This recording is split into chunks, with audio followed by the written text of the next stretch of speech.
Atomic batteries to power. Turbines to speed. Roger. Ready to move out. You ever dance with the devil in the pale moonlight? This town needs an enema. Riddle me this, riddle me that. Who's afraid of the big black bat? When Gotham is ashes, you have my permission to die. Gotham! This is your liberation. My mother warned me about getting into cars with strange men. This isn't a car. 20 years in Gotham. How many good guys are left? How many stayed that way? He has the power to wipe out the entire human race. Tell me, do you bleed? You will. I want you to tell all your friends about me. What are you? He's a silent guardian, a watchful protector, in the dark night. I'm Batman. Let the games begin.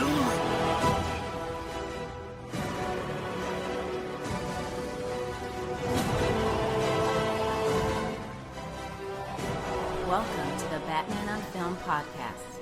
Here are your hosts, Bill Jett Ramey and Rick Shue.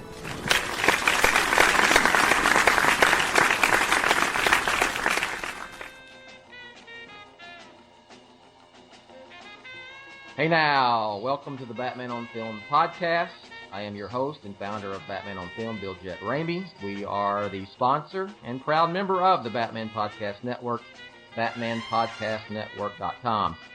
All right, it's been 3 weeks since we had our last podcast. We took like a midsummer hiatus, and we're back. Guys, anything to talk about this morning? What do you think? Trailer. That's pretty.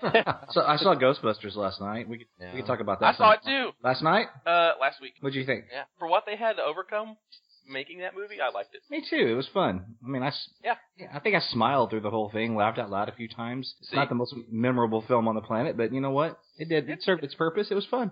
Exactly. There you go. Well, I did not see Ghostbusters, but I did have seen a lot of DCEU-related stuff and just DC-related stuff in general. If you throw in Lego Batman as well.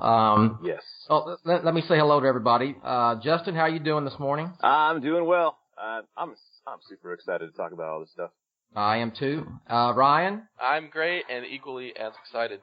My fellow Texan, I am back in Texas. I am not in Minnesota any longer. Rick, how you doing this morning? I'm doing great. I didn't sleep very well last night because I've been coming out of my skin wanting to have this podcast today. Well, we're going to have the podcast right now. So much to talk about. So much to talk about. And I didn't know what order, but I think we're going to start off with, well, let me say this. Of course, San Diego Comic-Con has been taking place since Wednesday and finishing up today. And yesterday morning, or depending on where you were at, afternoon for me, early afternoon, but 11:30 a.m. Pacific time, Warner Brothers held their big Hall H panel, which was pretty much dominated by DC Comics films, right? I mean, they threw in the Harry Potter. What is that? What's that new? Fantastic Beasts. Yes. And where to find that was in there, and I think they got some other stuff. That the new King Kong movie, Skull Island, is that what it's called? Yeah. That was there as well. But I mean, for the most part, I think everybody there wanted to see DC Comics movie stuff, and they did not disappoint. And one of the things I thought was very interesting was that they trotted out a lot of the directors of these DCU films, including Ben Affleck, who will direct the solo Batman film. What did you guys think about that little deal, throwing out all the directors together there? Yeah, it was nice to see everybody kind of come out and for them to put that out there. A great way to, I mean, we already knew Affleck was going to do it without the official announcement, so it was good. It was good that they waited for Comic-Con to make it happen. You know, without being there, I don't know what the pop was or how everyone reacted, but it was cool for Ben. He seemed to be into the whole thing, you know, taking the picture. I saw the picture online that he took and his Twitter feed. So, yeah, that was cool. It was good to see him excited about it. And I kind of hope that they would. I had tweeted, I said, if Affleck is there, then maybe they're going to, hopefully they'll release the official title and a date. That did not happen. Yeah. So, but Ben's kind of taking the lead. He's kind of like the leader of the DCEU now. I mean, are y'all getting that vibe? Because I sure am. Oh, yeah. From what those reports sounded like, yeah. I mean, he's about to star and direct in a Batman film. Now think about that. We've never had that before. Yeah. No. And co-write. And co-write. I mean, he's owning it. I mean, it's his, baby. Yeah. And I'm excited for it because he, as we all agree, regardless of BVS opinions or whatever, we all like him in the role, and he's a fantastic director. I mean, to say he's not, that's just, to me, empirically just not true. I mean, how can you say that? He's so good. So I'm stoked. Yeah, he's a talented dude. So yeah, he is. I throw that out there. I'm glad to see that, and just like I said, I think if there's anything I'm really positive about when it comes to DCU films, it's Ben Affleck, and I'm glad he's kind of not only taking the lead. It seems to be, if you've seen the Justice League footage, but he's also taking the lead behind the scenes and kind of heading up the whole deal. Anyway, let's move on. Well, we're about a little less than 2 weeks away from the next DCEU movie. I guess the third, right? Yeah. Man of Steel, Batman v Superman now. Suicide Squad is coming out, and the marketing for that is like full on at this moment. And there was a big, the whole cast was there yesterday at the Comic-Con panel, the Warner Brothers panel. And then they also were on Conan last night, and there's some clips of that. If you have get a chance to make your way online later, just go to YouTube and type in Conan O'Brien, and they're all there. But Rick, what's your anticipation level right now, less than 2 weeks out for Suicide Squad? Okay, so I read something recently where the director was talking about how this film was not intended to carry as much weight on its shoulders as it is. And that's obviously a reaction to the reaction of BVS, and right now everything is sort of not the most overwhelmingly positive in terms of mainstream looking at the DCEU. And he said, this wasn't really what I was planning on, but you know what, I think we're ready for it. And so here's my answer to your question, is that I think they're absolutely ready for it. I think everything about the marketing of this film, every scene I have seen, every tidbit, everything is just absolutely dynamite. I love it. And the brand new trailer, fantastic. The little extended footage we got to see on Conan, where you actually got to watch a little bit of the chase scene with Joker and Harley and Batman. And it's all just so tone perfect. It looks fun, but it doesn't look cheesy. It's dark. I love the different types of music that they're choosing to market the film with and kind of create these different vibes. I mean, it is. I tell you what, they're hitting it out of the park in terms of marketing this thing. And I don't know, have you guys seen those little vignettes of like each character? And they look like they're literally walking off the page of a comic book. And it's fantastic, isn't it? Oh, yeah, those are my favorite pieces of the marketing. Me too. I love it. It's kind of like you can see the evolution of their marketing from about last year to now. A lot of. Last year it was just like, it's, a lot of pinks and stuff, and they've really just owned the whole color palette they've chosen and the look and the feel. I love it. Last year they weren't really prepared exactly because they just showed the Comic-Con stuff, and then they were kind of forced to release it online. They weren't prepared to release that particular first look, and then they did because it got leaked. So now, it's just quickly after that, they've just really embraced that whole colorful marketing scheme. It's done nothing but work wonders, the whole time, I think. Yeah, I don't have anything, we have our little shameless plug here. We have our BOF watching party down towards the Houston area on August 5th. And Bill, I'm the 6th. I'm sorry, the 6th. Thank you. Thanks for that correction. The 6th. That's the Saturday. Yeah. We originally had it on the Friday. Yeah, we're doing it on the 6th, the Saturday. I haven't felt this sort of anticipation for a film since I'm almost more excited about this than I was BVS. Oh, I am. And I mean, like, I'm talking about honest. Period, not because some trailers that were released right before the film came out I didn't think were all that great. I'm talking about like even a year before that. And this is just this to me is like I haven't been as excited about anything since probably I guess the Dark Knight Rises, honestly. Star Wars Force Awakens is the last time I was this excited. Go ahead, Justin. No, I was going to say. I got it in. I got it in. No, I was going to say, it's just like, true. It's such a different thing. It's completely, like, it hasn't happened yet in, like, the superhero genre, like, this is a new way of doing a film, all bad guys. The whole thing is really exciting, so, I feel the same way, Rick. Hey, Justin, don't you love how, give me the proper pronunciation of David's last name. Ayer? Is it Ayer? I believe it's air, yeah. I always feel like I add an extra syllable to it, and I'm like self-conscious. It's like you're saying air in Minnesota, like air. Yeah. And I don't, maybe it's the Texan in me. That's why I usually just like the director. But David A. David Lyons. David Keaton. And you know the best part about all this is that I've completely forgot what I was going to say. No, man. So let's move on from that. Because I can't, now I've lost it. I'll bring it back around if I remember. Moving on. All right, Justin, where are you at with Suicide Squad right now? Oh, yeah, I can't wait. I was telling Ryan a couple of weeks back on Twitter, I'm like trying to get a preview ticket. I was like, is there anyone showing a screening around here soon? Because I'm dying to see it. I can't wait the next, 2 weeks. So yeah, I can't either, and I'm sorry to interrupt, but I just remembered what I was going to say. I love how David Ayer has said that the interesting thing about Batman in this film is that you're seeing him for the first time from a completely different perspective because it's from the point of view of the villains. Oh yeah. Mm-hmm. That to me is when Justin said a moment ago the originality of this, and that's what I was trying to build on is that statement that David Ayer made, because it's just that's thrilling because I didn't really think about that. That's a whole different ball of wax. Yeah, that exactly. Every little facet that gets mentioned about this film, even the way that the team, like the crew of actors, how they've bonded and the things that David has put them through, like everything is super intriguing to me. I binged everything last night. You were talking about the original trailer, Ryan, and I watched that last night, and it is kind of weird watching it because the tone is a little different with the way the music is and everything. It doesn't feel as, pop. Yeah. So anyways, yeah, I'm so pumped on this film. I can't wait. And is it every character? Harley she's chewing up the screen, man.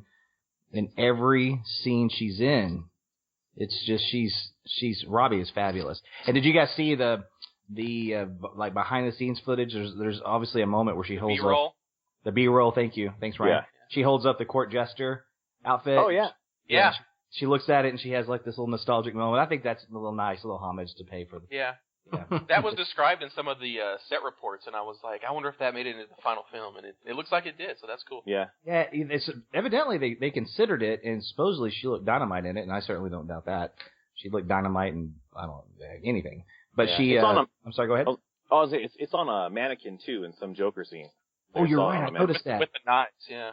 Yeah, the knives. That scene is intriguing. I want to know what the hell that's all about. Yeah. And he is just... I mean, look, Heath Ledger will always be my definitive cinematic Joker. He just will. But man, Leto he's not messing around with this role. He looks great. Everything he's doing is perfect. I love his mannerisms. I love his look.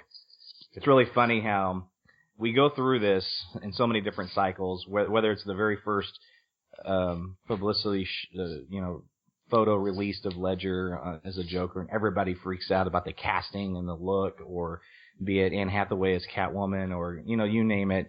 And then as footage starts to roll out, and you see these actors actually embodying these characters, suddenly all the naysayers quit talking, and now they're loving it. And you're seeing that with this Leto. I don't see anybody complaining about his look online anymore. Mm-hmm. In fact, it's quite the opposite. Well, that's how it goes, man. Yes, it's been going like that since 89 or 88 when Keaton was cast as Batman. We've seen that kind of stuff. All right, Ryan, what's your Suicide Squad activities of late? You've been getting watching video and reading stuff online. I don't want to. Actually, are you going dark? I want to go dark, but I can't because I got to talk about stuff. So I've been trying so hard. I was trying to watch clips without sound and stuff, and I'm just I can't do it. So last night I watched everything, but I still think they're doing a pretty good job of not really giving away a whole lot of stuff.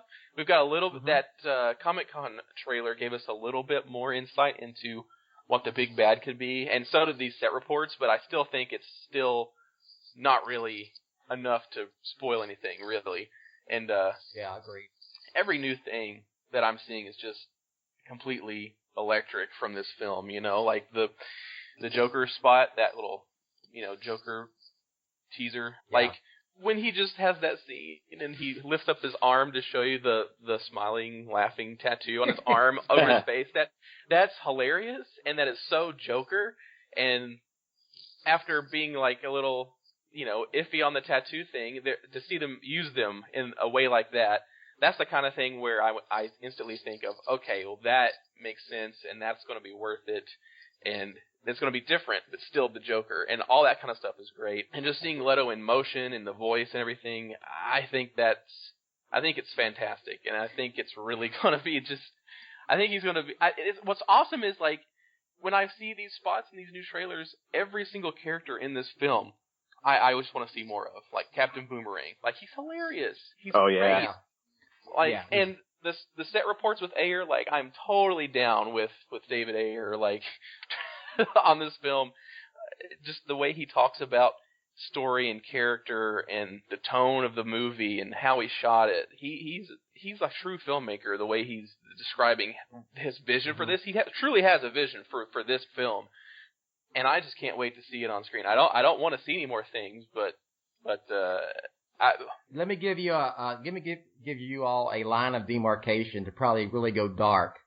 August 1st, because that's when the press screenings are going to be taking place. And speaking to Justin's question, if you're looking for a screening, August 1st, if you can find one, they always, at the local press screenings, they also have, usually it's like, radio giveaways for early screenings and stuff like that. If you can nab a ticket to that somewhere, that's when those will be taking place.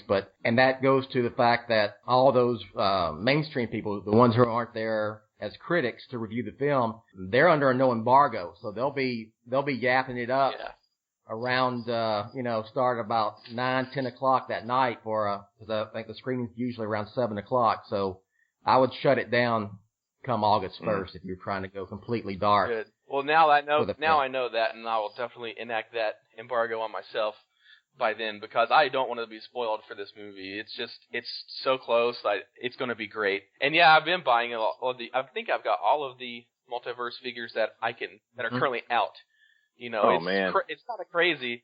It's there's a certain amount that are everywhere. There's a couple that are unique to Toys R Us, like the Joker with the silver jacket and one of the Harley Quinns, and Walmart has Rick Flag and Diablo, and eventually Amazon's going to have the Harley and the cocktail dress here in a couple weeks. Like, so you have to go. Yeah, I saw that. You can pre-order her. Yes, I got it pre-ordered. That one, yeah. Yeah, I'm going to have to pre-order it so I can build Killer Croc. It's great. They've got me. Like, they've totally got me. How many Joker action figures are there? Is it just there's the one with three, I think. There's three? Okay. Yeah. I have the one in the silver jacket. But there's only one out. Right now. Right now, the only one out is the silver jacket Toys R Us one, I believe. Okay, yes, and that's what I have. Yeah. Great. Nerds. Yes. You know what, Ryan? I was gonna say, I don't think you were talking about how you got spoiled on something huge from Comic-Con. Just to kind of put it out there, and if you want to take this out, Bill, take it out. But the whole Joker in the Batman spray painted suit, is that what you're referring to? That is, yeah. I think that's just a collectible, because I was looking at that thing after you said that, and I was like, if that's in the movie, it would be weird because the Batman suit itself, the tattoos and stuff are in the same spot. Like, he spray painted some tattoos on, like where the arms are, to mimic. And then also the suit, it looks like Ben Affleck's body build, not, Jared Leto's. And then, I don't know what the rule is of, like, these costumes. Like, is the rule like, hey, that's my actual muscles filling it out, or is Batman padding his suit as he goes out? So I was just thinking stuff like that. We can talk about this later, but they solved that problem in the Justice League Batman suit. Yes, we're going to get to that. Yeah, so Suicide Squad, it's almost here. Actually, I will be going somewhere in about 6 days and probably be seeing something we're talking about right now. So. Hey. More on that later. Any final thoughts on Suicide Squad, Rick, before we move on? I'm stoked. I don't have anything else to say about it at this juncture. I just can't wait to see it. And I will say this real quick. There's a buddy of mine, Frank, that really hated the look of the Joker with the tattoos and everything. Still excited, still hates the tattoos. Ryan, I pointed out you stated earlier, the way you phrased it, not that anything against the way you said it just now was great, but you phrased it in a certain way on Twitter. I was like, that needs to be like on a plaque. The way you described how he's using it in context and everything. And I'm paraphrasing, so I apologize. But I did a screenshot and sent that to my buddy. He was like, "Okay, fair enough." You know, it was just you. Well, share that. I'm not familiar with. Well, it's basically yeah. what he just said. It's just how Ryan himself, and Ryan, please correct me if I misrepresent you here at all, but Ryan himself has never been that thrilled about the tattoo part until he saw him use them in action. I was in C mode, and then I saw that in the trailer, and I was completely down with it. Yeah, and so that's what, and Bill, that's what I'm talking about. And he phrased it in a certain way on Twitter. Bill, I'll text it to you because I still have it on a screenshot. But it was just it's very well done. Is my point. Very well said. All right. Who do you guys think's going to be the besides Harley? Who's going to be the breakout from this? Joker, I think. I don't know how I don't know how anybody is going to, because even if their performances are just as good as his, and I don't doubt that at all, they very likely all will be. You have to, in my personal opinion, to supersede that character, man, you know what I mean? That's a difficult task, but especially considering it's a brand new Joker. But I don't, here's one thing I will say, Justin, and just in my view, I think that what will likely happen, there's a lot of people I know, and this is anecdotal, but I'm sure that it's probably relatively common because Will Smith is a little bit of a contentious actor. You know, a lot of people just think he's annoying, and I know a lot of people that are just, I'm excited about this film. I wish he wasn't in it. I think that they're going to see this, and they're not going to see Will Smith, and at the end of the film, they're going to go, you know what, he was awesome, because he looks great in the role, and he looks like he's having a lot of fun with it, and I think that's going to be the takeaway, maybe, is that he was good in it, and I'm a knucklehead for thinking otherwise. That's just my view. I'm going to say Jack Courtney. Yeah, that's what I'm thinking. as Boomerang. I've said it before. I don't know if I said it on the podcast. I may have. I'm really excited to see that character. I mean, of all things, all characters, Captain Boomerang that I'm excited to see in a live action film. That tells you a lot right there. Yeah. To go back to the Joker real fast, just the way this movie is structured, which I'm pretty sure is going to have a very non-linear structure. I'm really hoping that, like The Dark Knight, you're going to get just enough Joker that makes sense. I don't think he's going to overshadow or overpower anything, just because this whole time we've been talking about more than just Joker and Harley Quinn. We've talked about all the characters. So I feel like when we watch the movie and Joker shows up, it's going to be a big deal, just like the characters. I think we've seen some things where they're just like, uh-oh. But of course, it's probably clever editing. They might not be talking about the Joker. But yeah, hopefully when he shows up, it's going to make sense, and we're going to feel that gravity. And I can't wait to see that. Yeah. And guys, correct me if I'm wrong on this too. And by the way, I agree about Boomerang. He's electric. I love everything I'm seeing. Tom Hardy was not supposed to play him, right? He was supposed to play Rick Flag. Is that correct? That's correct. Okay, okay. Because I get that sometimes in my head. Okay. Because really, I could see Tom Hardy in either role. Is why I'm asking. I just couldn't remember. Yeah, he was originally cast as Rick Flag and had to pull out from a scheduling conflict on another project. But yeah, that would have been kind of cool to have someone who played a villain in a different continuity, but DC Comics playing another villain. Yeah. In DC Comics in another film continuity. That was just I'm all for it. And I'm not against to come back as somebody though, which is very interesting to me. He wouldn't not want to come back. Hey, he could play a different Bane again for all I care. That's what he said. That's what he said. He said he would come back he wants to come back to the DC Warner Brothers. I would still love to see Danny DeVito be a Ben Affleck directed Penguin. Personally, I wouldn't care. That's just my view. No. Anyway. But I'll be knocking on Danny DeVito. Have you seen Thermometer from the Train? I love Danny DeVito. He's great. Yes, I love Danny DeVito 30 years ago. Yes. Taxi. Jesus. Danny Lyons. I mean, I referenced Cheers, and I'm old. You're going even further. You're going like the James Burrows sitcom before that one. All right. Bill's favorite sitcom is Maude. Maude is very unappreciated, and you had to be around to watch I was actually just being sarcastic. I didn't realize that. I like Maude. I watched it. I was all in the family. Hey, listen. I'm not gonna knock Norman Lear. I thought that was random enough. I thought that was random enough to be funny, but it backfired. Let's just move on, okay? Okay. Anyway, just for Suicide Squad, just let me mention the wounds again. Are deep over here. Let me mention again that if you are in the greater Houston area or anywhere, well, it doesn't really matter if you want to fly in or drive in to Tomball, Texas, which is close to the Woodlands. northwest side of Houston, we are having our Suicide Squad watch party on Saturday, August 6th at the Tom Ball Santikos Silverado 19. We're going to watch it, the IMAX screening at 7 o'clock. There is I have a page on Batman on Film proper dedicated to that with more information. This place has a full bar. It has a full restaurant. It's a nice place. Rick, you've been there twice. It is a cool place. Listen, it's one of the best IMAX screens I've been to anywhere. It's amazing. You know, and Bill, last night, like I said earlier, my wife and I saw. I had a real side note. I had to really talk my wife into seeing to Ghostbusters 3D because she hates 3D. I said, no, babe, trust me, it's improved. You'll like it. They did cool stuff with it.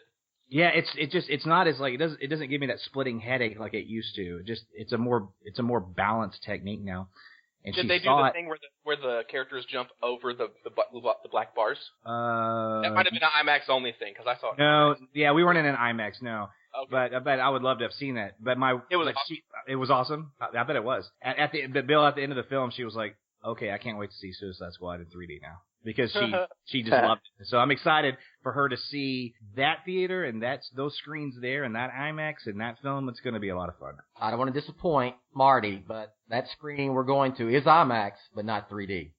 Oh, we're not going to a 3D screening? No, 3D one is like at 10 o'clock. Oh, okay. And honestly, I prefer not 3D for a film, so... I've always felt that way, too. I've always kind of subscribed to the Nolan philosophy that the IMAX, the more vastness is better. But I don't know. In the last year or so, the 3D thing has kind of been working for me. But anyway, that's cool. I don't really care, to be honest with you. As long as it's IMAX, I'm sold.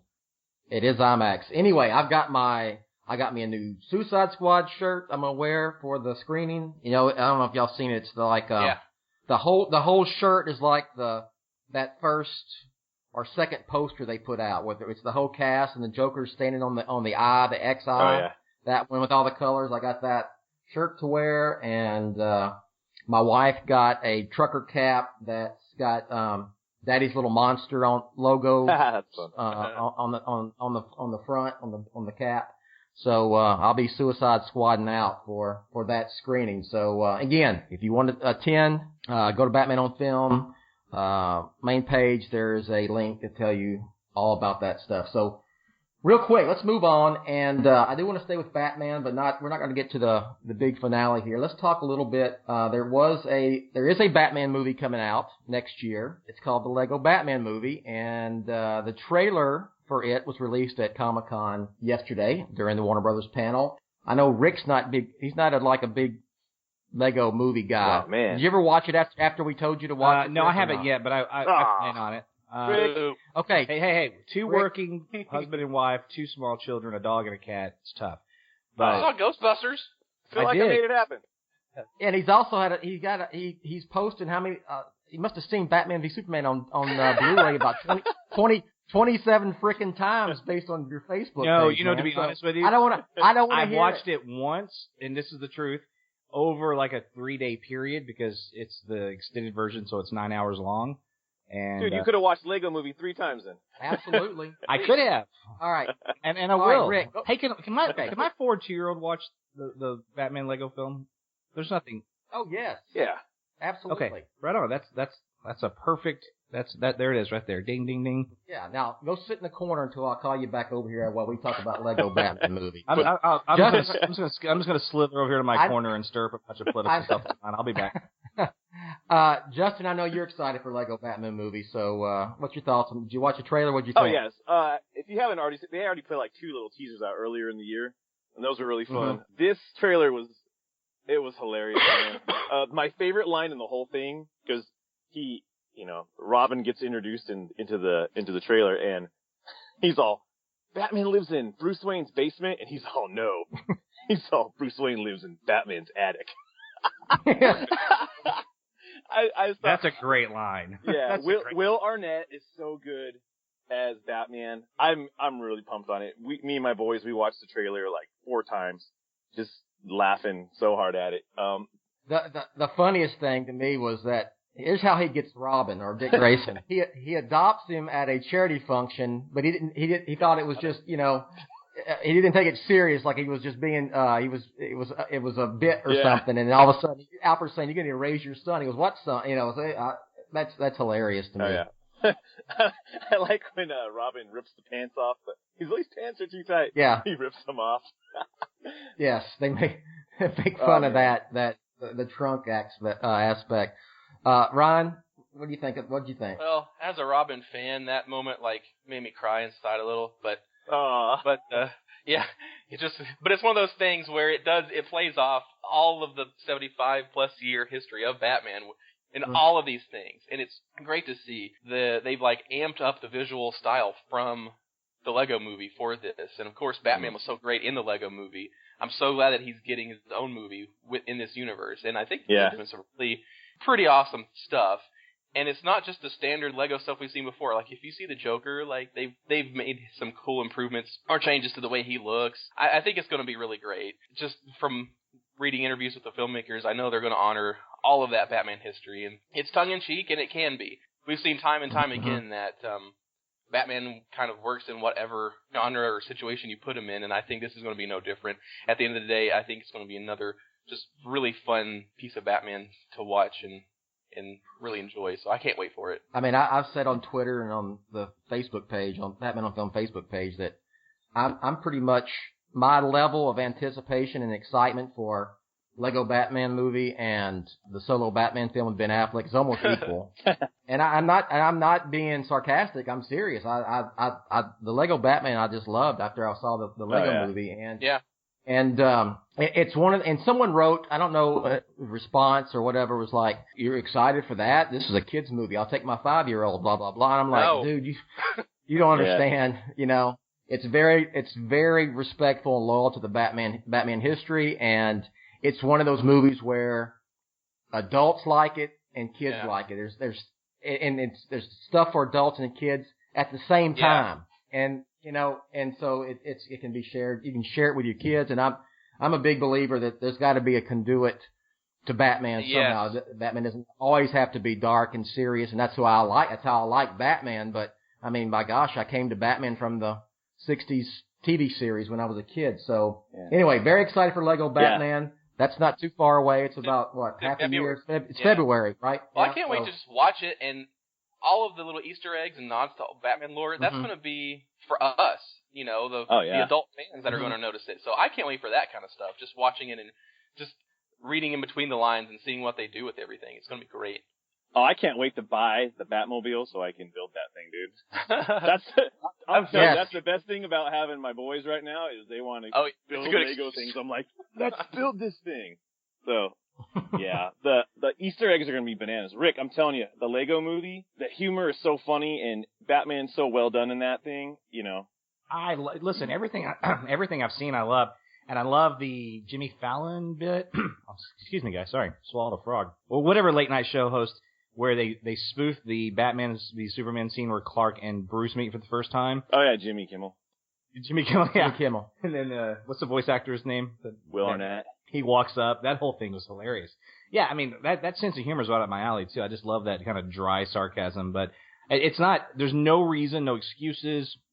It just hasn't, been on my radar, and life is busy, but I'm all over it, especially if my kids can watch it, because I'll put that on with my 4-year-old and she'll eat it up. Oh yeah, it's funny. Yeah, and to anybody, again, this is not it's not just for kids, and we're not being silly and ridiculous, fawning all over, because it's very well done, very, very respectful, very goes almost out of its way to honor Batman history. So if you're a Batman fan, you're doing yourself an injustice if you have not watched the Lego movie with Batman and plan on skipping this movie because it's quote unquote for kids. So all right, let's move on from that. Hey Bill, just go ahead. Bounce off of that. That's the same argument we could have had before Batman the Brave and the Bold. What would have happened if we wouldn't give that show a shot? I mean, that show would have been Yes, you know what? Real quick, watching with the artwork and the early promos for Brave and the Bold, I was like, I don't know if that's going to be for me. And then I watched it because it was Batman, and it's just, it's. I know it's almost blasphemy for some people for me to say this. It's like almost my favorite, and maybe my favorite animated version of Batman, even more than Batman the Animated Series, because I just absolutely loved it. And real quick, it brings up this new Justice League animated series that's going to be on Cartoon Network. It's got a very much, what's the name of it? Justice League Action. Action, yeah. It's kind of got a Brave and the Bold feel to it. Y'all getting that from the trailer that was released, or is that just me? Definitely. It definitely. That's what I said. I said it on the Twitter yesterday. It feels like Justice League Unlimited, like the scope of that mixed with the fun of Brave and the Bold, and like introducing the new characters in again. Like, they're smart. That's a perfect way to put it. Yeah, and I jumped off that. I said that it looks like the Brave and the Bold and the Batman Unlimited movies, but with the pedigree of the animated series, because we have Mark Hamill and Kevin Conroy back too. So it's gonna be. We should not ignore that show. Basically, I haven't seen the Unlimited stuff. I haven't seen any of that. Oh, it's good, and I thought I wasn't going to like it either. Yeah, and I've got all the movies in it. They're for kids, and it's you don't have the tongue in cheek type stuff, the wink wink stuff you get with Lego Movie, but they're very well done. So I mean, yeah, check them out, and your kids will like it, man. So I definitely would pick those up. Yeah, I just hasn't come across our visual vernacular. I've been busy. I'm all that. That's 100% on my radar. I'm all over that. I'll watch those as soon as you watch Lego. Yeah. You don't have to sell me on the Lego stuff, man. I know. Now it's just fun to read. I haven't watched it. And Star Wars is in it. Oh, Star Wars is in the Lego movie. Yeah. Dude. Jeez. It is? Yeah. Yes. And there's a scene where Batman interacts with Star Wars people, dude. That's like double positive. Yes. Yeah. Oh, come on. We'll have to have a conversation, man. Anyway, one other Batman bit of news that came out before we get to the big finale here. Well, the Wonder Woman trailer, we're going to talk about that. Yeah. I was going to say, before we hit that, I heard nothing but bad stuff about Killing Joke. Like, everything, I read a lot of bad I got on it. spoiled on something, too, and I'm kind of upset about it. I mean... I went from so excited about this to, and Justin, I know what you're referring to, just like, now I'm nervous, I'm scared. Well, I wish I didn't know. I wish I didn't know about it, but let's face it, The Killing Joke is not an uncontroversial book anyway. So whatever they've added that is extra controversial, I just want to watch it and make up my own mind. I mean, I'm still excited about it. I can't wait to see it tomorrow. So I'm going tomorrow night to see it myself. Nice. Even though, I mean, I've said it for a long time. The Killing Joke is not one of my favorite Batman stories, and never was, and it's not because it's dark. I just didn't resonate with me personally. I think it's a little overrated. I think it gets because it's like quote unquote really dark, so it's cool because of that. But it's Batman. I'm gonna go see it, and I'll judge it for myself. But I was always going to bring up, speaking of The Killing Joke and animated Batman films from Warner Brothers Animation, they did announce Batman and Harley Quinn animated movie for next year. What do y'all think about that? That sounds like a great marketing move. Yeah. I mean, I'm excited for anything Batman. I'm that specific announcement doesn't do anything for me right now. We'll see. Bruce Timm is writing the story or is involved somehow. It has my money, so whatever. Yeah, I was wondering if it's going to be Bruce Timm style. Yeah. If they're going to jump back to that style, or that'd be kind of cool. Yeah. I know Paul Dini is not involved, I believe. So that's kind of... So only I wondered, is it in the continuity of these, like Son of Batman and I kind of hope not. All that stuff, those three films. So I don't know what they're doing with. I don't know if they've gotten rid of that continuity or what the deal is with these animated films. You know what they are doing? They're doing they're going back to Batman the Animated Series, and they're doing like a 3D virtual like experience of it, and they got the voice actors back and everything. Yeah, the VR thing, Yeah, they're going back to that Wells too. So there's just a lot of Batman. There's so much. Yeah, there is. I mean, get on a roll here. I mean, let's see. Telltale Games trailer, and that was cool. Yeah. Oh my gosh. Yeah. And so I'm gonna I'm gonna see Killing Joke tomorrow night. I'll review it. We'll talk about it on a podcast. Let's see. I bring up Batman and Harley. A lot of times they put these films out to test the waters for live action films. And we've already heard talk about a Harley Quinn spin-off live action film. I'm wondering if that's kind of the motivation behind that as well, to see how well that does. Plus, it's not really Batman, but they're doing Justice League Dark as an animated film. Right. And I know there's a live action version that's been in development hell for 2-3 years now. So I'm wondering if that's the same, is that the same thing? Are they testing the waters to gauge interest in Justice League Dark as a live action film or Dark Universe, whatever it was going to be called? They did that with Suicide Squad with that Batman movie a few years ago. Yeah, that's what Guillermo del Toro was calling it, was Dark Universe. That was the Dark working Universe title or something. Yeah, I'd love to see that. Yeah, that was a cool book. That was one of the New 52 books that I stuck with for at least a year. I liked Constantine on the NBC when it was out. I hated to see it get canceled because I thought it was a really, really cool show. And I like Dead Man. All those characters. I like Dead Man. Swamp Thing part of it too. Yeah. Swamp Thing, yeah. And Dead Man, Swamp Thing. Enchantress.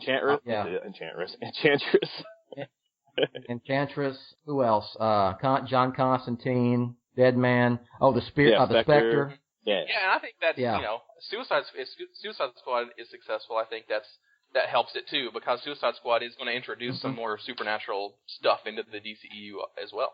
Yeah, and they can tie it right into whatever happens to Enchantress. Yeah, she can tie into it as well. Yeah, that's a no-brainer. I wish they'd bring back those little shorts, those DC animated shorts that used to be included. Because I just thought about the one with the Spectre. That was my favorite awesome. one, the 70s. Yeah, it was awesome. Even the Jonah Hex one was awesome. So, that was another missed opportunity. That movie could have been a good movie, but I'm not going to get into that. All right, so, one last nerd thing I want to bring up. It has nothing to do with Batman, but it has to do with DC. Did y'all see the season 3 trailer for The Flash? I mean, that needs to start yesterday, tomorrow, because I want. And I saw the one for Arrow, and that can start never. I never got into Arrow, but I am definitely into The Flash. So we'll get into that. We'll talk about that stuff later. Flash looked great. They are doing Flashpoint, but I did see an interview with the whole cast now to confirm. They said that, which is so great. You see Grant Gustin, he's talking, he says, the interviewer asked Grant Gustin, do you know what Flashpoint means or whatever? And he's like, oh yeah, well I kind of knew what it was because I watched the animated movie and I read the whole storyline and blah, blah, blah. So he knows exactly what it is and he's super excited about it. And it's cool because they did say that it's going to be their own version of Flashpoint, and obviously they can't do everything that the comic book does, which kind of tells me we're not going to see Batman or anything in it, but they are going to do as much as they can, which is really cool to hear. Is this like alternate thing, universe? Is it like the whole season? That's the big question. It sounds like, they never outright denied it. But they're like, there's going to be threads, and you're going to see what it play out. But it might be. They said some of it's going to spill into Arrow, but not necessarily Legends of Tomorrow. Right. So I feel like something might get resolved at some point, and I do know there is going to be a 4-series crossover between Flash, Arrow, Legends, and Supergirl also. Yeah. Which is going to be insane. Yeah, that is crazy. All right, this podcast is going to be like 6 hours. There's so much content. All right, Wonder Woman trailer drop at the Warner Brothers panel yesterday. Rick, I'll let you start. Wonder Woman trailer 1. I don't think it could have been any better. It's a beautiful, beautiful, epic trailer, and I'm thrilled for this. I'm so excited about this movie. I think that obviously a star is born, and any issues anyone had with BVS, Ben Affleck and her and Gal Gadot's or Gal Gadot, I hear it both ways. Her Wonder Woman is just she's just perfect. She's perfect. The trailer looks so great. It looks exciting. It looks thrilling. It looks sexy. It looks. I love the cinematography. It's just a gorgeous looking film. I mean, I think I watched that trailer about 5 times and my jaw was on the ground. I said I did not even expect it to be this good. Yeah. And it's creating a lot of buzz online right now. It's trending really well. The cast looks amazing. There's not anything about, this is like, to me, the Wonder Woman stuff and Suicide Squad. I feel like that these 2 films may be, they may actually do more for the DCEU than a Batman Superman movie did. And, and that's okay if it does, because obviously the other thing didn't quite work out. So we need these to do it. It's kind of a must, but I'm just feeling more and more confident that they both will. I mean, I don't have anything else to say about it other than it was tone perfect, beautiful, epic, thrilling, and I think it's going to be I think it's going to be amazing. Oh, Rick, you'll like this because the director, Patty Jenkins, I like her said a lot. Said that her inspiration is Superman the movie for how she went about. And who's the last director that said that about their superhero film, and how great was that film? The Chris Nolan with Batman Begins. And the winner is Bill Raimi. And it's Gal Gadot. Gal Gadot. Her name. Okay. Gal Gadot. Yes. So don't want to. I don't want to put. I keep doing my Texan, but Gal Gadot. She's not French. She's Israeli. So I'm trying to give her the proper respect. Gal Gadot. So all right. Ryan, I know you're probably fired up for Wonder Woman. Oh yeah. I mean, I was excited anyway, and this trailer just cements it. This trailer did its job because after you watch it, the first thing I thought was, why haven't they done this yet? Because, it's like it's about time. Wonder Woman is so cool, and now this trailer has everything. It's got action, it's got humor, and definitely has reverence for the character. I mean, it absolutely looks completely epic. There's so much in the movie. I mean, they're really playing up that whole period piece angle, for sure, which is really interesting. But they've also got some, otherworldly elements. Obviously we're going to get to see the mascara and things like that. The humor seems very poignantly placed. There's that scene where we see Diana talking to Steve Trevor about who her father is, and that was just absolutely perfect. Yeah. That snappy, witty dialogue is so good. It's like kind of based on her being naive and being very feminist as well. Exactly. The whole thing at the end about the secretary, it sounds like slavery to me. But it's so well done. It's so well done. It's not like too preachy or whatever. It's just part of the story, and that is so refreshing to me. And talk about refreshing, the score. They've got that Wonder Woman theme from BVS in there, too. Yes. And I can't wait to see how they incorporate that.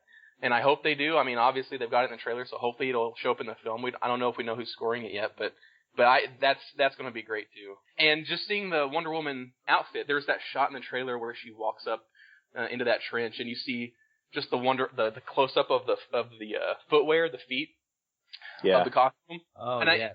That's the kind of thing that we didn't really see as much in BVS, and I just love that tactile feel, like it's so close. I can't wait to see this in IMAX just to see really comic booky things like that come to life. I think it's going to be just absolutely epic. Just starting off the week with her on the cover of Entertainment Weekly, I thought that was cool. It was I'm sure it was all part of the plan to just set up the weekend. Yeah, as soon as the trailer popped on Twitter, I watched it with my boys, and it was cool. They were excited. They were like, Dad, she's so tough. Look at her sword. She has a sword in her dress. Like, 'cause there's a part where she's walking into the ball, and you see she's got a giant sword behind her dress. And I didn't even catch it. They caught it. Oh, she's got a sword. So we just watched it over and over. I showed my wife, I was like, babe, you gotta watch this. She was like, oh, why? She didn't understand. Why is she in World War II? And I was like, it's World War I. And why is she in World War I? She didn't understand the age. Wonder Woman's old. And so this was fun. And like you said, Ryan, it's like, I can't believe they haven't filmed this story yet. But yeah. I'm glad they're doing it now, because I feel like we would have done it the right way yet. I think it would have been something. It would have ended up like that terrible TV pilot that came out a couple years back. Like, it wouldn't have had the weight that I think it needs. Because Wonder Woman I think it is a tricky story to pull off. Absolutely. And I think we have the right people in place to make it a well done movie. And I would like to think that reverence I was talking about is coming from people like Jeff Johns, who we know is helping out with the script on this thing. Yeah. And like you're saying, the suit, everything just looks so pitch perfect with this movie. I loved how her lasso was glowing. That thing popped every time you saw it in the battles, and it looked cool. It didn't look like, because that's one thing that could be super cheesy is her lasso of truth, and I thought it was cool. And I hope the Invisible Jet shows up one time. Not obviously. They said it's not going to be in there. Yeah.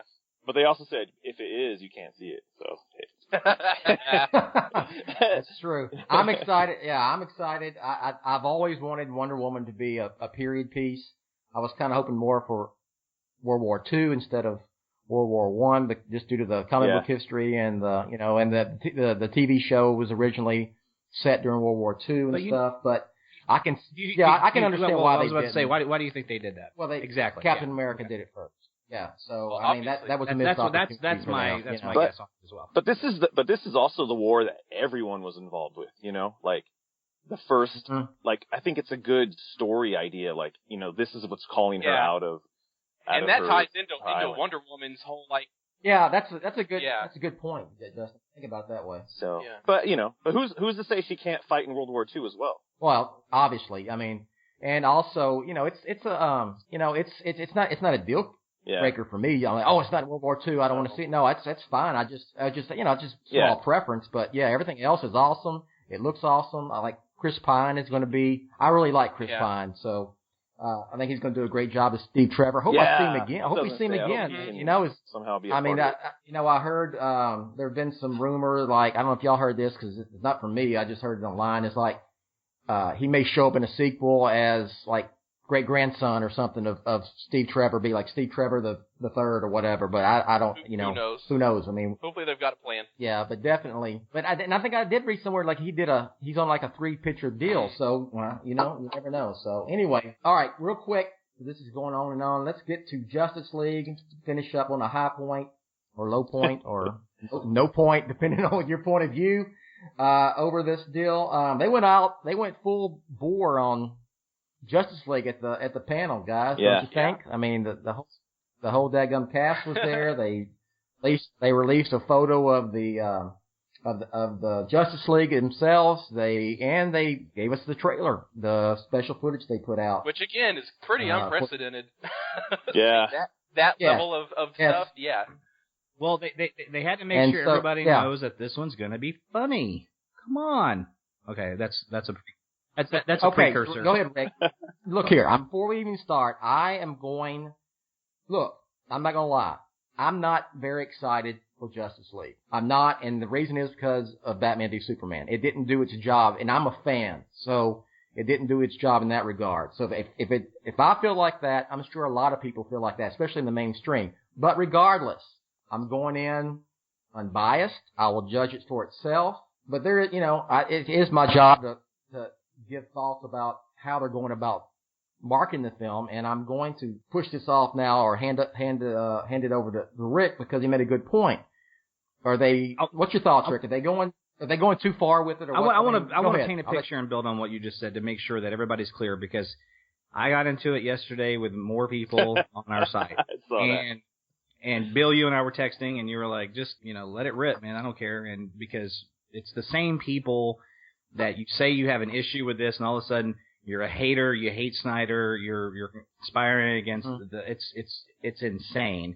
And I'm like, I don't hate Snyder. I didn't even hate Batman v Superman. Yet, I'm like, hammering it down. It's like, it's a ridiculous thing to say. You're not listening. I would argue that Zack Snyder could put out 2 hours of static and you would defend it. Okay, with that said, got that off my chest.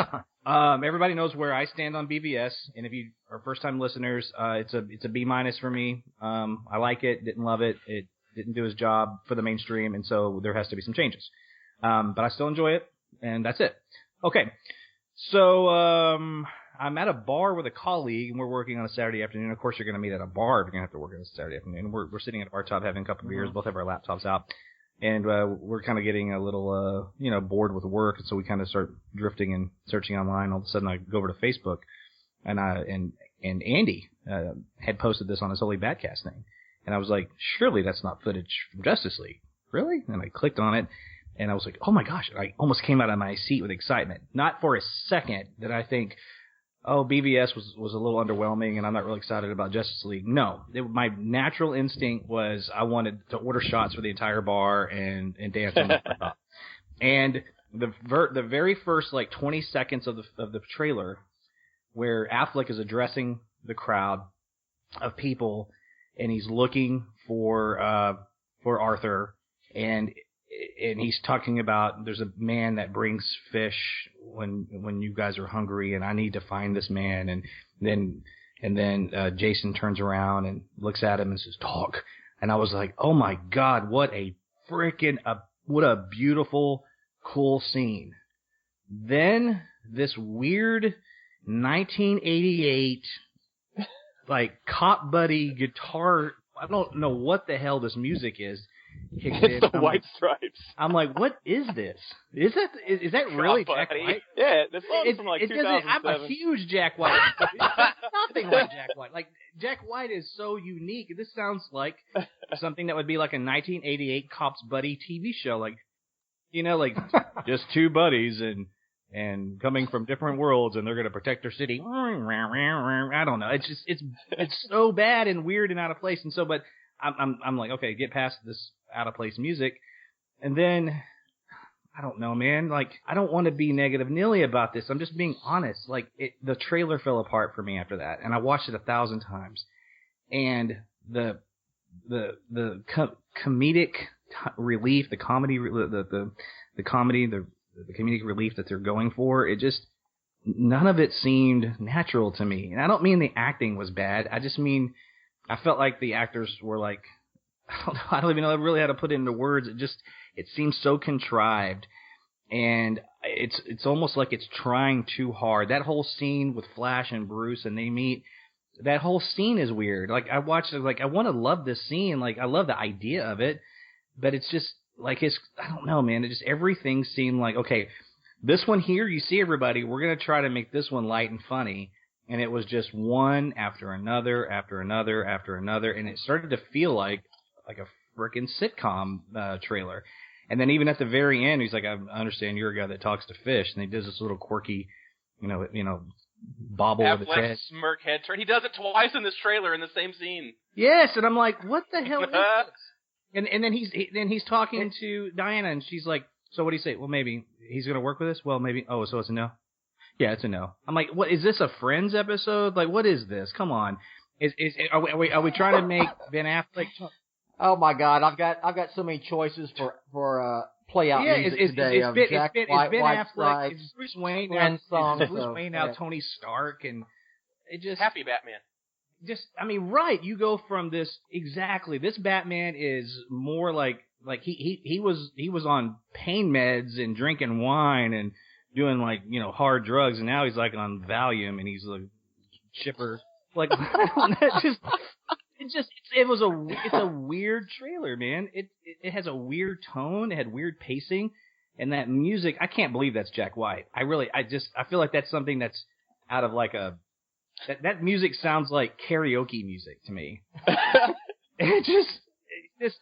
I'm watching it going, okay, I'm done. I'm going to go back and watch Wonder Woman and Suicide Squad 1,000 times. Again, if the first 20 seconds or so is a better indicator of the tone and style of this film, then I am all on board. And that shot with Aquaman and the water starts to engulf him. Yeah. Apparently that's real water. That is a bad everything about Aquaman is incredible. I got excited when I saw Wonder Woman. I'm not sold on the Flash, and I'm certainly not sold on Cyborg. And I'm just still not sold on Batman walking around with like witty one-liners, walking around with metahumans. I hope it works, but I want them to get this out of the way and then go to solo films, unless of course this thing just kills it, and maybe it will. I hope it does, but that's where I stand on this. I give this thing the first 20 seconds an A+, the rest of it a weird C. Like, what the hell? Weird C. We've that's a new one. Now we got weird C. Weird C. MDB. Let's see. All right, just see. All right. I like that one. So that's my rant. I'm done. Justin. Yeah. Go ahead, man. First off, I wouldn't call it a trailer. I mean, they pressed the before it even shows this, as the filmmakers put this together for the Comic-Con crowd, and I think the whole intention was, here's some cool footage we've got. Not necessarily a narrative of like, hey, here's what the whole movie's going to be. I think they're trying to course correct. That's what it was. Here's some of what the tone's going to be like, and we're trying to have a little fun with it. I hear everything that you're saying about the humor and stuff, Rick. But I do think they were just trying to highlight a tone change instead of giving us just a grim presentation of here's what we saw 5 months ago. I think they're trying to, but just let it be a tone change then. Yeah. Don't. And I think maybe when they actually make tone change, another tone change. You know what I mean? It's all like, Jesus. I just got physically abused by this trailer. But I think when they put an actual trailer out, it might feel more put together and a little more pleasing, to us. 'Cause I mean, I saw what they were doing, but I took away from it. Man, I I'm excited about what this could potentially be. I actually like the relationship stuff it had with Bruce and Diana in the Batcave. That Yeah. to me, I felt that felt casual, and like it felt like two friends that like, hey, we got something to do. Batman can put his guard down a little bit because Batman has been known to, I don't think being chummy and stuff, but he does make like dry humor. You know, he has a dry responses at times. You know, he did it all the time in Justice League International, which was a funny book, but Batman was the serious guy, but he would make comments at times to, you know. I don't have a problem with that. Think about in The Dark Knight Rises when Catwoman disappears and he turns around and is like, so that's what it feels like. It's a great line. Yeah. Right. But that line was deserved. You know, that Batman earned that line. This Batman went from, you know, I already said it. I won't say it again. But and we don't know yet. You know, we don't know. You're right. They may have shown the 4 times in the entire movie he does that, and that's cool. And I'm not saying he can't be that. It's just, to me, this trailer screams, we are fixing the things everyone bitched about in BVS. See, look, you know, that's what it screams to me. And to me, that's why I say it's contrived. It doesn't feel natural. And again, we're basing this off a trailer, and I recognize that, but that is what we're analyzing. That's the footage that they released. I feel like that with all the backlash, that their job is to put their best foot forward to show us something really exciting. And they put out this weird, wonky, goofy thing, and it just, I don't understand it, particularly when you see the Wonder Woman stuff and the Suicide Squad stuff, and you're going, look at this night and day difference, and this is Justice League, and I'm more excited about Wonder Woman solo and Suicide Squad. That's kind of weird to me, right? Mm-hmm. Yeah, but again, it's not it was for a certain, this was marketed for one crowd, not necessarily the general audience. They're trying to like, they're in a no-win situation, right? They have to release this footage because they don't want it getting leaked, and they just like those set reports, they want us to see it because they don't want us to not see it. So it's in a weird spot. Well, then it's time for filmmakers to get away from this thing where we're gonna represent the film a certain way to Comic-Con, because that shit just doesn't fly anymore, because it's going to leak, they're going to put it out, it's going to inevitably represent the film to a broader audience. So just create it for everyone, right? You know what I mean? Like, if the intention was this was going to go out anyway, fanboys might be excited that like BVS to begin with, but they are lacking in making people that are like my wife or a lot of my friends excited to see this film, when none of them could give a damn if there was ever any extension of BVS. Not that they would care either way, it's just not on the radar, and if it never happened, they would never notice. And I don't feel like that's what this trailer accomplished, is reaching those people, those key people, and it's a weird deal. But no, fair enough. I will say, I thought I wasn't big on Ezra Miller. I just the whole Flash scene. Like, I got what the scene meant. I didn't really care for him, like his line delivery and all that stuff. He felt really awkward to me. And maybe he's supposed to be awkward. I just didn't care about him. And I don't like how his suit looks either. I need friends. Can I keep this? Yeah, he just seemed a little. It seemed a little contrived, that part of it. But now I did like, even though he wasn't barely in it, I liked Cyborg's little thing with Batman, like, oh, I didn't think you were real. And I like Batman's response, I'm real and I need to be. I like that part. That part was for me, I love that whole little part right there. And I love the dialogue. Like, yeah, if I like how I read that, I would love it. But it just Cyborg looked cool to me, and I don't really have much more to add to it. It got me excited, obviously, because I wasn't expecting it. Mm-hmm. But well, Justin, let me ask you this: do you agree with me that the best part of the trailer is the opening shots? Oh yeah, because that is so good. That. I want to end it on a positive note. That is like so good. It's perfect. I want more of that. Because I like the story it was telling about Aquaman. There's a man who takes care of the city or whatever, this town, and and it showed how cool Aquaman was. I think they're really saving him because they went out of their way not to show him with the rest of the group. Like, he's gonna be the hard guy to track down in this movie. Yeah, and the hard guy to convince to be a part of the Justice League too. Exactly, and that's cool. And I'm very excited about all that. And which kind of ties into, like, if you guys ever read, maybe not. I loved Aquaman. So there was a story they did called Aquaman. It was like Year One, Time and Tide, and he didn't want to do. He had nothing to do with anything. Like, the Flash had to bring him out and, like, come on, fight crime with us, join the Justice League, and he actually called him Aquaman. He's all, that's not an A on my belt, Like, it was this whole, like... It means hope. Yeah, it means... the A means hope. and so he had to be coerced into hanging out with Barry Allen. And so I like that makes sense for who Aquaman is. My wife was like, isn't he supposed to be nice? I'm like, well, maybe in the Super Friends, but I don't think he's not nice. I think he does things his way. And much like Batman, like, until it's necessary for him to be a part, then he'll be a part. In the end. All right. Ryan. All right. Ryan. All right. Go ahead. Yeah. And I'll finish up. That's a really interesting observation, Justin, because, Batman and Aquaman do have more similarities than you'd think at first glance, and maybe they can touch on that in the story. And what if the Flying Fox vehicle has some cloaking technology, and Wonder Woman's like, ooh, what if I had a jet that has cloaking technology? Oh, man. The invisible jet. Anyway. I'm kind of in between. I agree with everything that you and Rick just said, which kind of, I think, translates to me still being in wait-and-see mode for this thing. I do feel like they're in a no-win situation, and they had to release the footage to give us something to talk about and see, and there are good things and bad things. I totally agree, Rick, that the best part of this trailer is at the beginning. The tone was that was the perfect tone, I think, until we start to see some of the rest of the trailer. It might seem like they are kind of trying too hard to erase some of the previous concerns from BVS, but I'm still in wait-and-see mode. Hopefully they can figure out how to balance it a little bit better.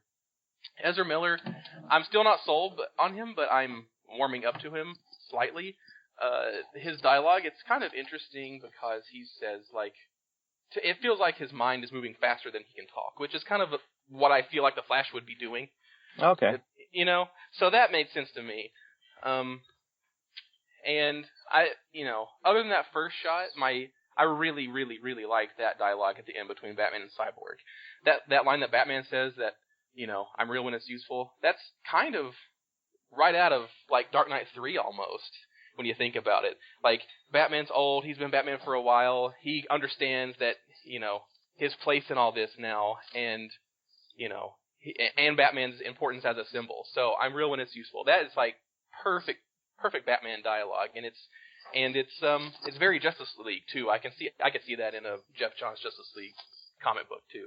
So there's a lot of good parts in this trailer, but there's also some things that they're still a red flag to me.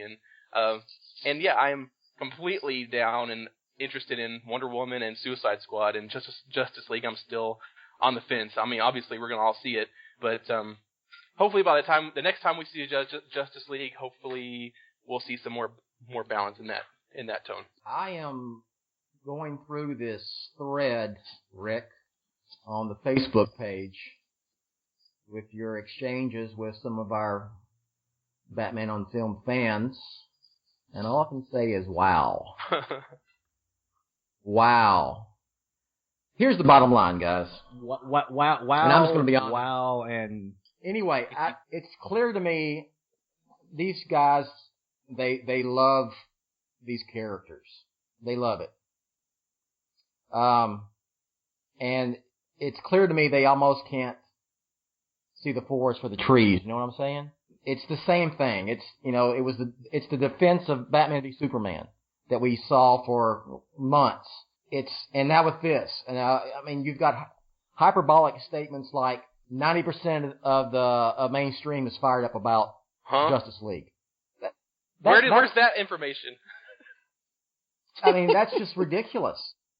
Because quite frankly, the mainstream hasn't seen this footage yet. They don't care.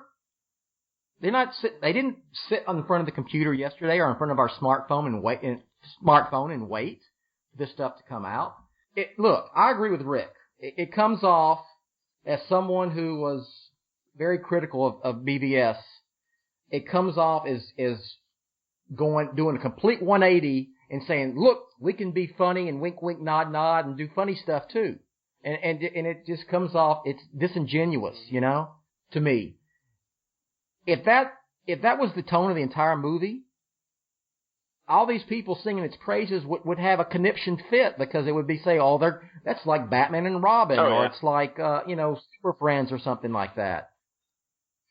And, I'm going to get ripped for this. I don't care. I've been getting ripped for 18 years, so whatever. It came off contrived. It came off a little disingenuous from what probably the overall tone is. And they're really, and I understand, they were in panic mode after BVS because Justice League has to be successful. It's almost like they're trying too hard, and, frankly, I can't blame them. So, but I liked it. The Aquaman stuff was awesome. That's all I got. Oh, what do you really. think about the Batman, the new Batman costume? It looks, I like it. I'm looking at it right now. It looks, almost like it's more one color than the BVS Yeah, it does. was. It has more of a darker gray. Yeah. Yeah. Yeah. Like the whole thing is almost the same. I'm looking at, what's funny is I'm actually looking at them side by side right now. Yeah, it's pretty dramatic. Yeah, that really is. To me, really, this suit is more dramatic than Man of Steel to BVS for Henry Cavill, and I love the changes in Henry Cavill's suit. I thought he looked great in BVS, even better than Man of Steel, and I think I'm going to feel the same way about this. The suit is a little darker. The ears, the cowl seems to be a little thinner, almost like it's more hugging his face. Yeah, I like the neck. The neck seems like not as bulky. Yeah, that's it, Ryan. Thank you. It's the neck. That's what's doing it. Yeah. And the emblem, the bat emblem, is up closer to his higher up on his chest. Yeah, it's got more emotion in the face. Like it looks like it's got a little more. I don't know if it's emotion, but the lines. I feel like it has like the crow's feet. they're more. I don't know. It looks like it's more noticeable. I was looking at him last night too, and the brow has more. Looks more like he's making more of an intense face. I don't know what. It's got those distinct like armor plating like shapes, kind of like Batman Returns kind of did it. Hey, look, I like it because really, there's not a cinematic Batman suit that I haven't liked. Really, even the Batman and Robin. Wait, the Batman and Robin suit, original suit, or the one he wears later in the film? No, not that ice suit. Not the ice. That thing was atrocious. You did just say that you've never. That's true. He did. Just getting on the record. I'm talking about the real suits, not secondary suits. Now, speaking of that, I did like the sonar suit in Batman Forever. I you know what? I hated that suit too, and I didn't like that we didn't get to see Robin in costume because I like Chris O'Donnell's Robin suit aside from the nipples. I didn't like that we didn't get to see his costume next to that very slick Panther Val Kilmer bat suit that I love. They were never side by side. Once Robin entered the scene with his costume, then Batman was in that whatever. Hey, what about the very end of the movie with the bat signal? Were they side by side there? Yeah, they were running. The silhouette. Well, you can't see anything. Just assumed. All right. So, any final thoughts? I've said my piece, I guess. I am wait and see mode. I am going to base this film once I see the film, not on promos and whatnot. But I tell you what. Keep going on. Here's my recap of this whole podcast, and it was a great one, guys. And as always, thank you all three very much. Here's my recap. Suicide Squad stuff looks amazing. Wonder Woman stuff looks amazing. Lego stuff I'm gonna get caught up on. Sounds like a lot of fun. I'm not into the TV shows. I think that's just by virtue of time. I just don't have time for it. But they look fun. I wish I could watch more of them.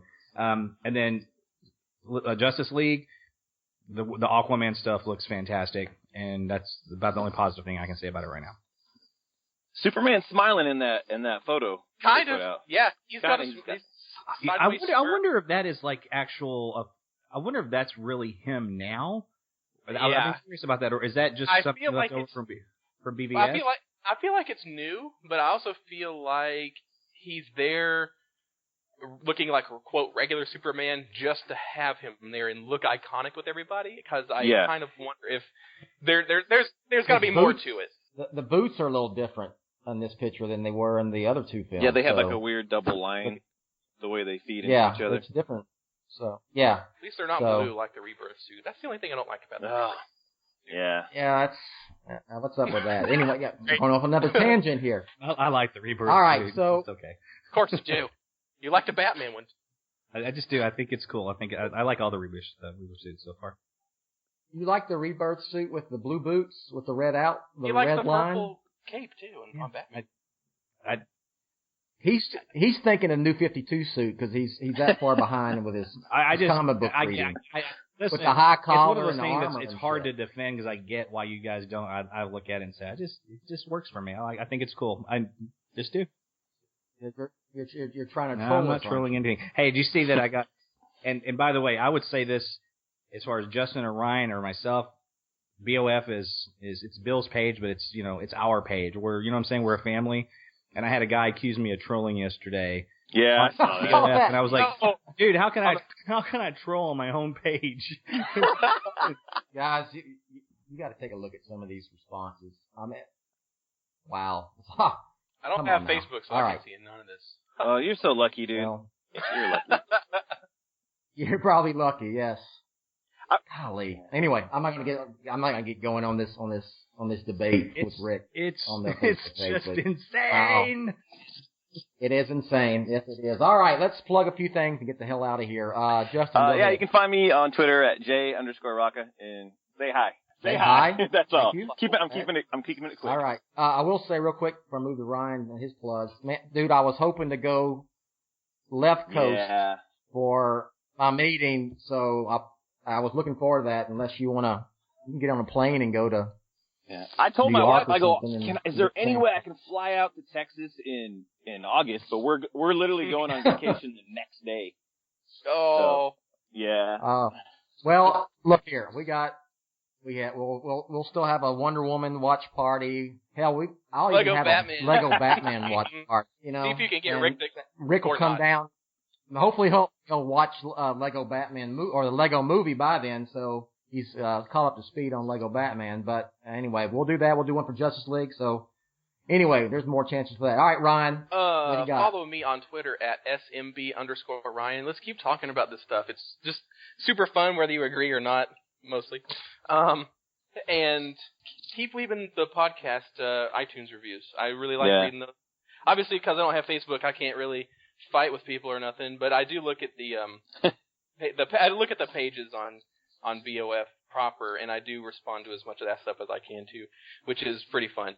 Discuss things. Post your stuff. And those pages I feel are a pretty good place to just kind of get your thoughts across and reply to people. I think that's pretty good. And once again, I will be a guest on the next 2 episodes of the Robin Everyone Loves the Drake podcast, episodes 41 and 42. 41 is out right now. And that's just a super fun podcast where we talk about Tim Drake stuff. But 41 is actually a big Rebirth recap. So if you're still not sold on Rebirth and want to hear people's thoughts about that, you can listen to episode 41. You can find it on the Batman Podcast Network website page. Cool. I think announcer Rachel will do everything, man. Just we're gearing up for a big election. This is not a political site here. But just know that we Left Shoe Politics. If you're into politics, please follow us. Even if you're a conservative, please come over, and we will have a respectful exchange, assuming that you're respectful yourself. And I'm pretty excited that we're actually going to produce our first political podcast. And Zaki Hassan from HuffPost, that we were on a Batman on Film podcast with a while back, is going to be my first guest on the first Left Shoe podcast that I think we actually lay down next weekend, but I'll keep everybody posted on that. So that's all she wrote. Very good. All right. For Justin, Ryan, Rick, I'm Bill, and we'll catch you next time. Thanks for listening to the Batman on Film podcast, a proud member and sponsor of the Batman Podcast Network, batmanpodcastnetwork.com. You can listen to the podcast via iTunes, Google Play Music, Stitcher, Spreaker, and wherever good podcasts like this one can be found. Follow Jett on Twitter at Batman on Film and on the BOF Facebook fan page at facebook.com/jet.batmanonfilm. Email Jett via jet@batman-on-film.com. Follow Rick on Twitter at ShoeRick and on Facebook at facebook.com/BOFShoe. For Jett, Rick, the BOF Roundtable is Justin and Ryan. I'm announcer Rachel. Thank you and good night.